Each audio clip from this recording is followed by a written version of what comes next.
Happy Valentine's Day to you. I thought I would take a look at some of my favorite and your favorite video game romances. Please feel free to bring them up in the chat. People gave me some options in our Discord the other day, so thank you for that. We're going to be going through some of mine. Some silly ones. Some serious ones. Let's go for it.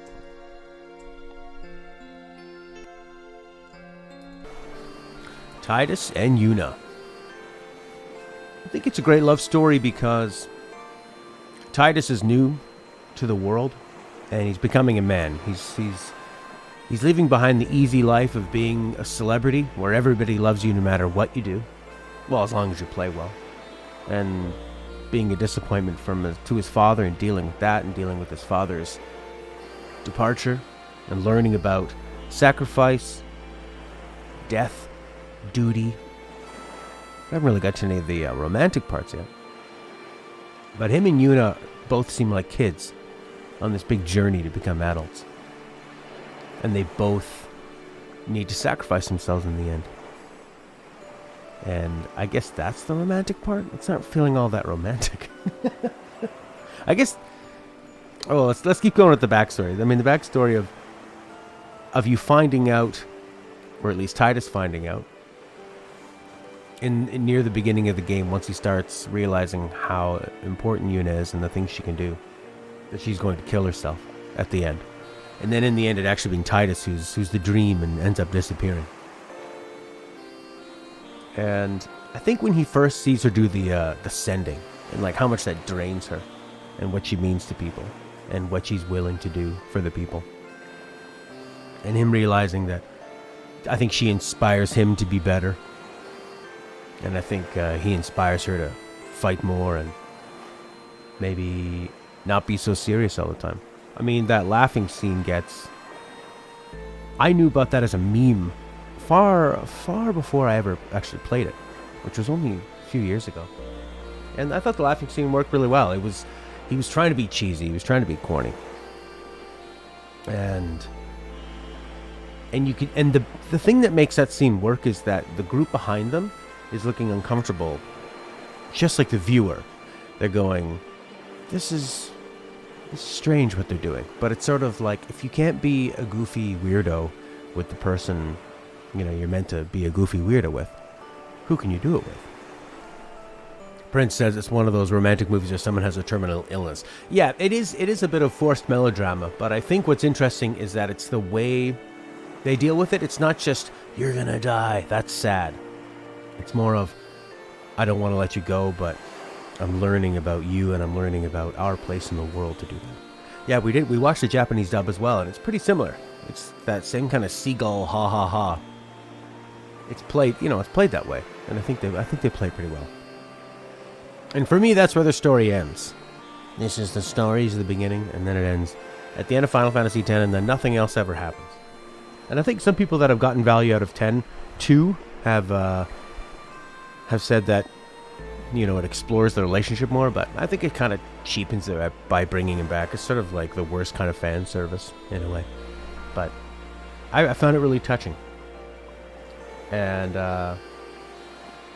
right at the end where she really wants to grab him, and she can't touch him. They go right through each other. And when she does the whistle out in the dock, you whistle, you'll find me. And no one comes. Only crabs. And nobody wants crabs.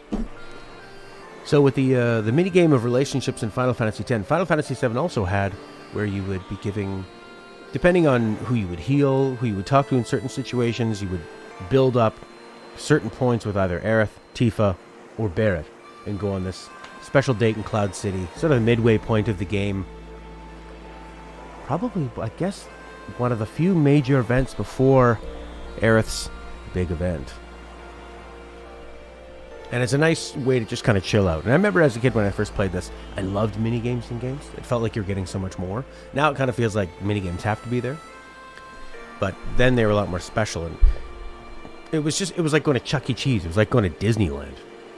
It was, there were so many fun little minigames that were done pretty well. The chocobo racing, the the snowboarding, which is cool because they put all the work to make the snowboarding game earlier in the game, so it's nice for them to have it here. And yeah, and you get to have this nice little kind of chilled out moment after relaxing, and then going on this date at night and kind of having these. They have these moments a few times where in the middle of the night, it's a nice way to kind of break up all the action on the story and have these sort of introspective moments. So it's always Cloud or Aerith and Tifa, although you can go on the date with Barrett, but nothing too romantic happens that we see.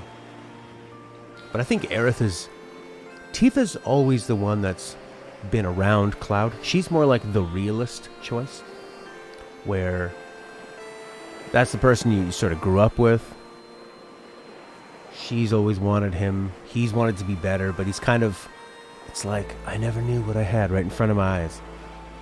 Whereas Aerith is the kind of the manic pixie girl, but strong and tough. I think she's a better written character than calling her just a manic pixie girl. I mean, Aerith is the movie version of the girlfriend, where she's strong, she challenges him. That's what I love about her personality, is that she's like spunky and fun. She's kind of living on the edge. I think she knows there's something coming. She knows what she needs to do. She knows that something big is going to happen to her, and she's kind of embracing that. And then Tifa's totally the opposite, right? Like, I run a bar. I look after Barrett's kid. I like my high school sweetheart, Cloud. And then even after Aerith is gone, and Tifa goes back into nurturing mode, where Cloud turns into a brain-dead zombie and stays with him, and they leave the rest of the team. And he's in a hospital in a wheelchair, and she's at his side. Basically sacrificed her whole life for this guy. And in the end, it's always still about Aerith. He never forgets her. It's like in Brokeback Mountain when Heath Ledger tries to date some other girl, but he never lets her get too close, because that's not who he really loves.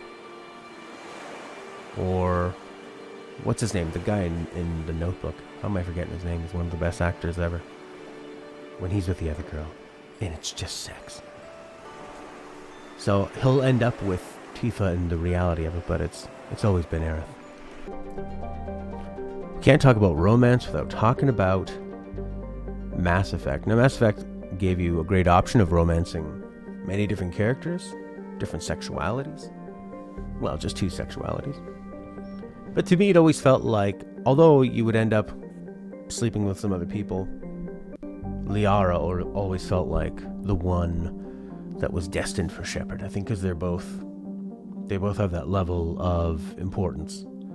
And even though I played Mass Effect 2 first, before 1, but it was written so well that when you encounter Liara, I really felt the weight of their previous relationship that I had not experienced. And it always felt like, yeah, you do your thing, I'll do mine. We'll go around the galaxy. I'll become the shadow broker. You do your thing. But in the end, that's the one I felt the most weight with. And I think they handled the sex scenes pretty tastefully. I think they handled the romances pretty well. You know what I think they get right? Is that moment when it transitions into romance. In real life, when there's kind of that tingly moment of like, oh, this is going to happen. I think they do that pretty well. And there was Garrus, the big grasshopper guy. I don't know if that's the one you're talking about, if you're talking about Talia. Talia, I thought, looked really hot. But I could not get over her constant accent. I think it was just a bit too much.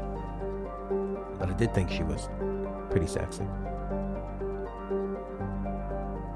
Yeah, I think I like the looks of her more and kind of the way she acts, but Liara felt like this is the more canon choice, and I think the one that the game is pushing you into. And I remember at one point thinking, oh, maybe I'll hook up with Garrus just for fun, but it got too intense for me, and I had to back out, so sorry, Garrus. Uncharted. This is another game I jumped in partway through. I played 3 first, and then 2, and then 4. And although there's that kind of wilder girl that really feels like, in 3, I think, that does feel more like Drake, Elena balances them out more. And I really enjoyed how it moved beyond sort of the pulpy action romance of like an Indiana Jones style romance to something way more serious in Uncharted 4 when Neil Druckmann took over. And to me, the real thing of love is when he lies to her to go help his brother, and when they're having fun and they're out there and he's getting caught up in the old life, and when he comes back and she's already there. She found out he was lying, and you can feel everything drain out of him as he realizes, I've been screwing around, I've been having fun, but this is actually the most important thing to me and what my life has been built around, and my brother has just come out of nowhere. And she says, fine, just do it, and leaves. And the way he can't really enjoy it. He's on the motorcycle with his brother, and his brother's like, come on, man, let's go. We're having a great time. Let's go and shoot people and get treasure. And his heart's not really in it. And isn't that love? When somebody you love so much makes you sacrifice the other fun things you want to do, and then plays Crash Bandicoot with you. So that's nice. Persona 4. I remember getting a Vita pretty late, actually. I didn't get a Vita until maybe 2015 or so. And man, did I love it. And I'd heard so much about Persona 4, but I didn't think I was really going to love it as much as I really did. And the way that you bond with the characters, and the way that you bond with those characters in Persona 4, the friendships, it really is about the friends you made along the way. And then when it comes to the romance, there's some serious choices, and they kind of have something for everybody who's a heterosexual cis male. And for me, it was always, I thought, okay, Yukiko seems the most beautiful and intelligent. And then, what's this one's name? Rise? She's kind of more exotic and fun. She is a good buddy for me, but I never really wanted the romance with her. But what I did try was, there's a girl in the school who, she was like an actress. And I thought, oh, she's kind of cute. She kind of seems like somebody I would go for in real life. There's such a nice variety. And how I think they handled it really well is you had to put in the work. And then she was going through all these like really melodramatic, no, actually not melodramatic. She was going through a lot of serious problems. I think her dad's in the hospital. And you go, man, this is some real life shit. And you really felt, they wrote it so well. You feel like, okay, I'm in high school, I'm balancing my life. I have magical powers. You have your things you have to deal with. And it kind of became too much. Where I was like, I'm not enjoying this. We'll go our separate ways. Except I don't think there's a breakup option in the game. So then I just went and tried to romance Yukiko. Although, you know what? Even though I felt like I would rank Yukiko higher, and I should have picked her, I never actually got the romance for her. I think I kind of blew it as chasing after the drama girl. But it's funny that I still feel attached to those characters. I haven't beaten Persona 4. I can't remember now at this point. I would love to go back and redo that game, but it would take so much time. But it would be fun. It's a great game. This, exactly, like Rudy says, the focus of the game's on the characters and not so much the story. Because the story is generally going to be, this person goes bad and why. Although, I think with Persona 4, I jammed with the story more than 5 because I was very genuinely curious about who is behind all of this. Oh my god, it's on PC? No way. Okay, that could be a good one to do. Yeah, I was pretty interested about like who is behind this mystery, and I wanted to know more about the characters, and I wanted to hang out with them. I think my favorite moment of 4 is when they're having a school picnic, and they're all making food for each other, and Yukiko's food sucks, and they're trying not to show her how disgusting it is, and then they eventually give in. And like you can just, it's written so well where you feel like the characters really care for each other, and that you secretly want to make one of them your waifu. Alright, this one I don't know anything about, but Leonard had mentioned it in the Discord. Hey there, Ruth. How are you? My favorite series to hate on. Okay, some of this is spoilers, so I won't read that part. Kairi and Sora clearly like each other, and the games are always building up to it, but ultimately, something. But they share some fruit with each other. You don't ship Sora and Kairi? Right, if I had to guess, I would say that these two girls are gonna walk arm in arm to the moon, and they're gonna die out in space due to a lack of atmosphere and quality writing. They kiss by eating the fruit in KH3. You personally think Sora and Namine have more chemistry, and that Kairi and Axel have a better connection. How about this couple? This is one Prince had mentioned. Now these two look like one of them wants to put their tongue in the other one's nose. And Aqua still owes Zack a date. You like how they created some expectations to see Sora and Kairi reunion in the KH2. Prince says Rachel and Chloe are a great representation of young, queer, awkward love. I feel like Rachel just constantly tried to manipulate Chloe into feeling bad for her and sympathizing. Well, that was probably more of the writing, trying to manipulate into feeling that. I always felt like those games were, you could feel it was an older French man trying to write teenage girls. Firewatch starts off with a sad tale of the realities of life and love, and that you can find somebody amazing. There's a really nice, beautiful love story that you do a sort of almost like a visual novel with hardly any visuals to form your backstory, which I really felt super connected with the character's backstory and the tragedy of it. And then having a midlife crisis and kind of running off to go have a job in the middle of nowhere and falling in love with somebody and just their voice over the radio and having a romantic moment with them. And then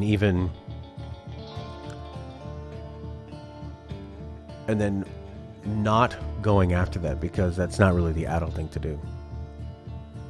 Yeah, people hated the ending of Firewatch because I think it felt like it was building up to so much, and then it was just reality. I was totally fine with the ending. I didn't think it was amazing, but I think that it felt the most realistic, and I think that was kind of the point of Firewatch. The point of Firewatch is that it starts off super romantic and idealized, like, oh, I met you like this and blah blah blah, and then I think they end up like getting early onset Alzheimer's or something, and then when you run away to this magical nature place, this nature wonderland, he's running away from life, and he thinks he's finding a crazy mystery and maybe something supernatural, and he thinks that he's falling in love with somebody over a radio, but in the end he just goes back to life. And in the ending it's revealed that no, this is just another sad part of life, and you can't avoid that, and you can only find love, I guess, when you face it and accept it. So it's the most midlife crisis-y type romance. Faye and Ellie from Xenogears. Never played it. It was interesting because they went the opposite way, where Final Fantasy VII had 3D models and 2D rendered backgrounds. This one had 3D backgrounds and 2D sprites. And the game was rushed, but the story is complete. This is one I'd want to play as long as it has a speed up option. So maybe I'd want to play it either like a PC port or maybe an emulator. Sometimes I'm scared to play those really long RPGs on emulators because, man, one day your save file is corrupt or you can't get through a cutscene or something. I should check this out. I'm gonna add it to my list. Mario and Peach. One of the first mainstream video game love stories. I'm sure there was Pac-Man and Miss Pac-Man. Is when sex really started appearing in games. Mario trying to save that girl from a gorilla. But this one, I think there was more personality. Maybe because there was a bit of a tease. You think you save her in the first castle. It's not her. It's just a guy dressed up like a princess. He's a little toad. Constantly risking his life, going on a gigantic journey to save her. World after world. Her joining the team in Mario 2 and showing that she's actually the best character because she can friggin' fly. In a game about platforming, she can float. Who cares if she can't pick up vegetables out of the ground as fast? She can float. While all of her friends fall into pits and die. Although there weren't really many death pits in Mario 2. They tended to take you just deeper down below. And Mario 3 going after her and her sending the letters filled with items. I like that. It was sort of like she was smuggling stuff into jail, but it was out of her jail. Bowser constantly kidnapping her. What does he do with her? Keeps her all locked up? Is he kidnapping her because he wants to marry her and have weird children? Or does he just want to use her as bait for Mario? What's his problem? Mario's just a regular guy who looks way older than Peach. Could just be the mustache. But he's kind of a dumpy looking guy. I mean, he's spunky and he's got a good smile. And he's useful. But they're sort of like the CBS sitcom of fat everyman and way too hot wife. But she bakes some pies. Or cake. Maybe it's cake in Mario 64. There's a really horrible picture of her holding, I think it's from Sunshine, and she's holding an umbrella over Mario while he sleeps. And I think, you're going to hold the umbrella the entire time while he's sleeping? That's going to take a long time. They're sort of the mainstays. No matter what happens, there's always Mario and Peach. There's always Mario and Peach. But there's one couple that's lasted even longer than them. This is one of the first video game couples I grew up watching because there used to be a TV show for kids in the 90s called the Super Mario Brothers Show. And it starred Captain Lou Albano, who is a wrestler, and his brother Luigi, and they would kind of do skits, and then sometimes there would be a Zelda and Link episode, an animated episode. And in the episodes, Link was always trying to kiss her. It's all he wanted. And she would never kiss him. Something would always interrupt it. And he had this real 90s attitude where he would... he had this catchphrase I'm not going to butcher. I'm just going to show it to you. And he said this a million times. He probably said this at least twice an episode. Hey, excuse me, princess. Excuse me, princess. Well, excuse me, princess. Hey, excuse me, princess. Well, excuse me. Excuse me, princess. Excuse me, princess. Excuse me, princess. Well, excuse me, princess. Well, excuse me, princess. Hey, excuse me, princess. Well, excuse me. He put so much effort into every element of that. I just loved it. But the nice thing about Zelda, Princess Zelda that is that you see from Breath of the Wild. I've never really cared about the Zelda stories. They've always just been a frame of, here's a princess who's important. Ganondorf is a big pig or a dark guy. He's your typical Bowser. He steals her, and Link needs to stab him in the heart with a sword. Ocarina of Time, sort of took it to the next level when she was pretending to be that other character that was helping. I like that a lot. And then Breath of the Wild, to know that he's this hero of time, he's been asleep for 1,000 years, so much of this world has changed. You're in sort of like this post-apocalyptic Hyrule. She's been fighting Ganondorf the whole time. And she just needs Link to come in and finish off in this group sex battle. But that's true. Link has also been... he was in a relationship with that Zora girl in Breath of the Wild. Oh, yeah. I guess in 1,000 years, things happen. They're very progressive then. Breath of the Wild seemed Link had a pretty close relationship with Zora, Mipha. She made him the armor, for instance. But you can't recall whether it was stated as being a romantic relationship. And yeah, I could totally hear Jim Carrey reading that line. That's one of the most 90s things ever, the way he reads that line. I guess I just like their relationship overall and the love they have for each other. Whether he dilly-dallies around with Mipha here and there, or a bird lady, or a Goron.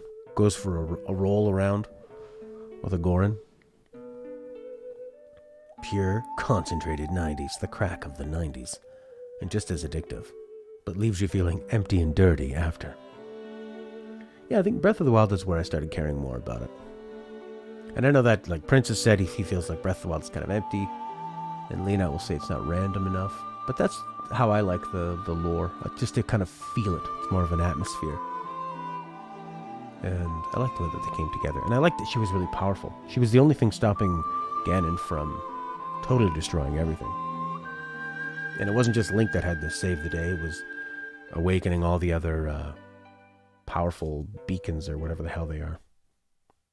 I can't even remember their names. Because the dungeons are so forgettable and short. The divine beasts. Yes. Link and Zelda. One I don't know a lot about is Geralt and Triss. Geralt and Yennefer. But playing the beginning of The Witcher, I did feel the heat of them in that sort of like bathtub scene. And her being like, later, we'll do it later. It's like, yeah, I've heard that before. And then he ends up maybe having a relationship moment with that scorpion in the bath. That was pretty hot. And I like the idea of that choice, and then them not believing him and having him to deal with that. And the amnesia. Another big relationship of like a big love affair is Microsoft's relationship with the name Xbox and Series and X. Just their general fan of the letter X and naming it. I think is, that's a love that'll never die.